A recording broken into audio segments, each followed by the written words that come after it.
ഉച്ചി കുത്തി വീണത് പാലോട് രവിയോ കോൺഗ്രസ് നേതൃത്വമോ?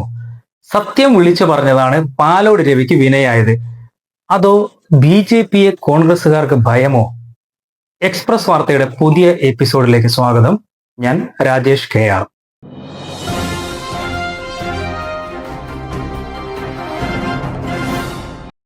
കേരളത്തിലെ കോൺഗ്രസുകാർക്കറിയാം വീണ്ടും പിണറായി സർക്കാർ തന്നെയാണ് കേരളം ഭരിക്കുകയെന്ന്.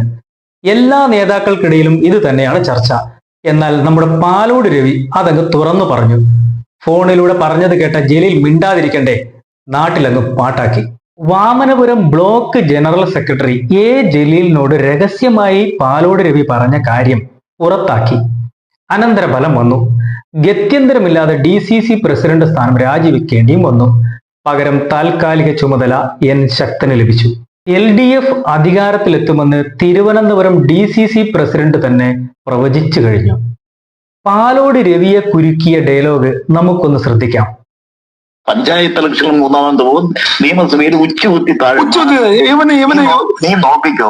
60 അസംബ്ലി നിയോജക മണ്ഡലത്തിൽ BJP എന്ത് ചെയ്യാൻ പോകുന്നെന്ന്. അവൻ കാശ് കൊടുത്ത ആളുകളെ വോട്ട് വാങ്ങിച്ച് ഈ പാർലമെന്റ് ഇലക്ഷനിൽ വോട്ട് പിടിച്ചതുപോലെ അവൻ 40,000 50,000 വോട്ട് പിടിക്കും. കോൺഗ്രസ് പാർട്ടി 3-ാം സ്ഥാനത്ത് ഉച്ചകുത്തി. തീർച്ചയായിട്ടും സംഭവിക്കും. കേക്ക് മാർക്സിസ്റ്റ് പാർട്ടി ഭരണം തുടരുകയും ചെയ്യും. ഇതാണ് കേരളത്തിൽ സംഭവിക്കാൻ പോകും. അതോട് ഈ പാർട്ടിയുടെ ഗതിയായിരിക്കും. അതെ, ഈ പഞ്ചായത്ത് ഇതിനകത്ത് മുസ്ലിം കമ്മ്യൂണിറ്റിയിലുള്ളവർ അവര് വേറെ കുറെ പാർട്ടിയിലും കുറെ കമ്മ്യൂണിസ്റ്റ് പാർട്ടിയിലും പോകും. കോൺഗ്രസിനുണ്ടെന്ന് പറയുന്ന കുറെ ആളുകൾ BJPയിലും മറ്റേതെങ്കിലും പാർട്ടികളിലേക്ക് പോകും. ഇത് എടുക്കാത്ത ചരക്കായി ഈ വരുന്ന പഞ്ചായത്ത് ഇലക്ഷനും അസംബ്ലി ഇലക്ഷൻ കഴിയുമ്പോഴാണ് അത് കഴിഞ്ഞാൽ നശിക്കുന്നു. 60 അസംബ്ലി മണ്ഡലങ്ങളിൽ BJP എന്ത് ചെയ്യുവാൻ പോകുന്നുവെന്ന് നോക്കിക്കോ.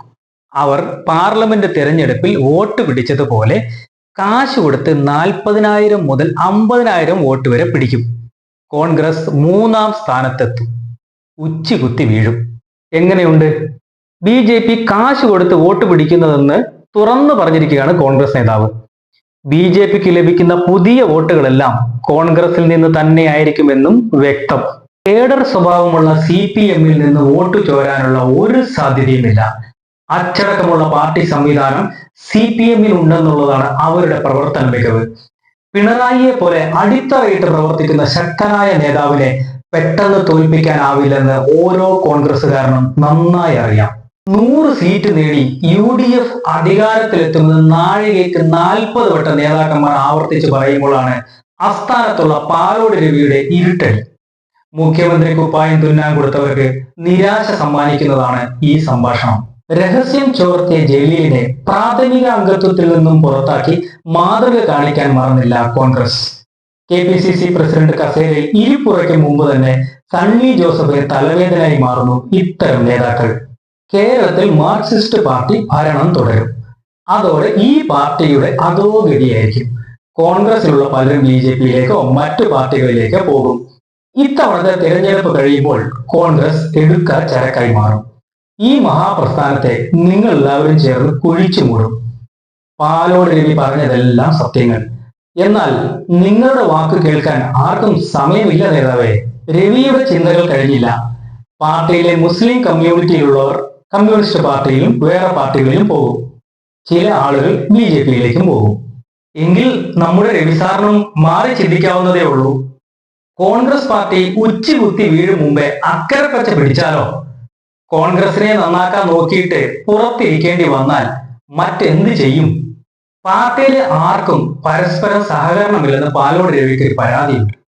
നാട്ടിലിറങ്ങി പ്രവർത്തിക്കാൻ ആളില്ല. സത്യമല്ലേ?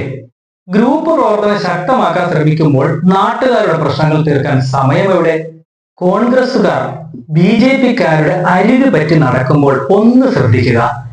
കാശുമായി വന്നാൽ മറുകണ്ഠം ചാടി പോകുമോ? എല്ലാത്തിനും ഒരു കൺട്രോൾ വേണം. അത് നല്ലതായിരിക്കും. അടുത്ത എപ്പിസോഡിൽ കാണും വരെ നന്ദി, നമസ്കാരം.